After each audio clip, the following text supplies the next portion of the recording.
Heitor Villa-Lobos' 125th birthday.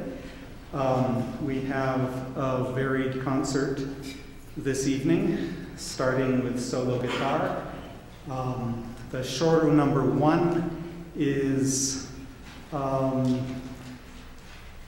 became the first of a set of 13 pieces, but it was really written before he had decided to write a series of 13 pieces. Simply wrote a typical choro for the guitar. The choro is a very popular style in Rio of the early 20th century, exemplified by a pianist by the name of Ernesto Nazareth, who left us a lot of those pieces under the name of Tango Brasileiro, Brazilian tango. Very similar to the music that was happening at the same time in the United States, written by Scott Joplin. Certain similarities, actually a little more sophisticated. In any case, this was a very typical choro, and in the later 20s, when he decided to do a series, he put this one first and he dedicated it to Ernesto Nazareth. The second piece, the second set of pieces in the program, etudes for guitar. Interesting little anecdote about those pieces. They were written at Segovia's request. A biographer of Villa-Lobos interviewed some people who had worked at the publisher, Max Eschig, and found someone who remembered scenes with Villa-Lobos and Segovia talking about the music. Apparently he was reading through proofs of the music or something like that. And Segovia would say often, "You can't do this on the guitar." And Villa-Lobos would say, "Yes, you can." And he would show him how. Things like, for instance, it simply wasn't done to use the little finger to pluck a string. That was not part of the repertoire, the technique.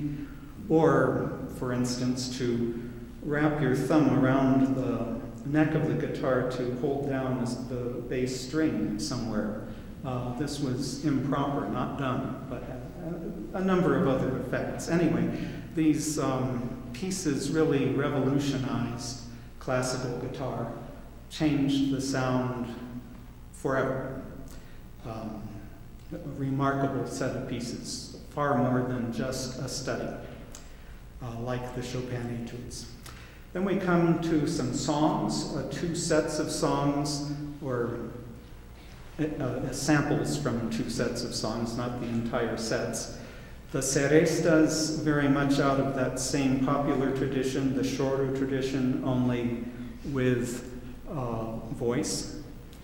And they're a kind of an art form, but based on this style. So the singer is singing in the seresta style, and the piano is trying to be a combo, to be guitars and, I don't know, maybe a flute or something as well.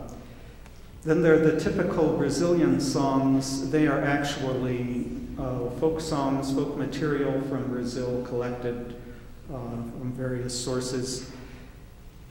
They show how much more of a melting pot Brazil was than the United States of America. We think of ourselves as a melting pot, but Brazil is a much bigger pot with more ingredients.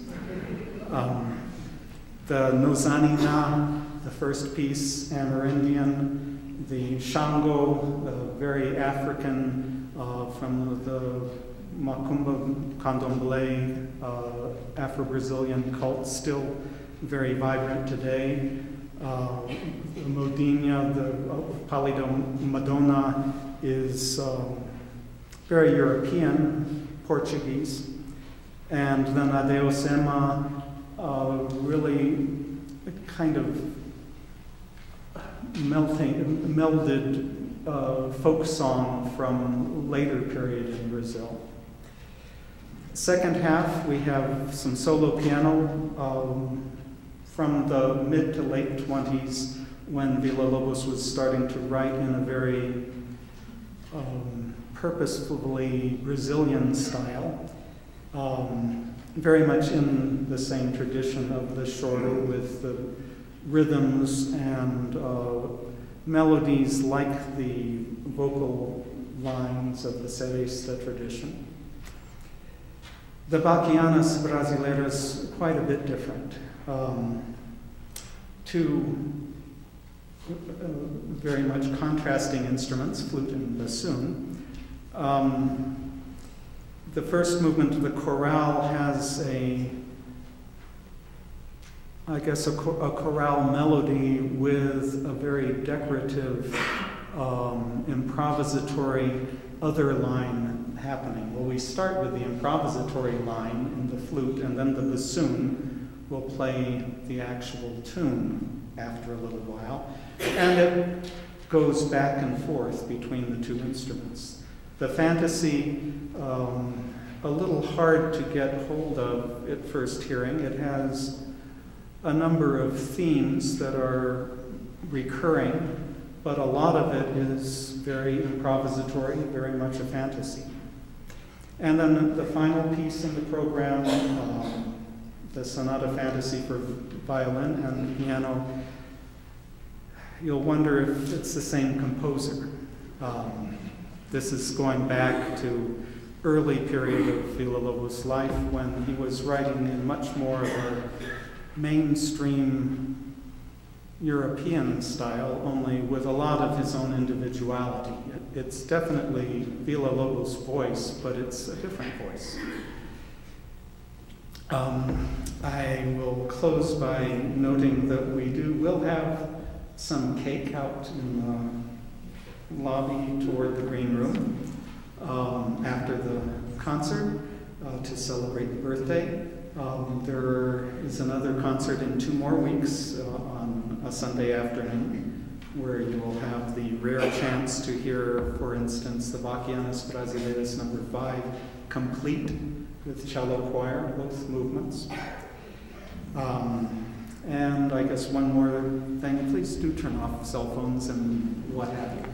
Thanks.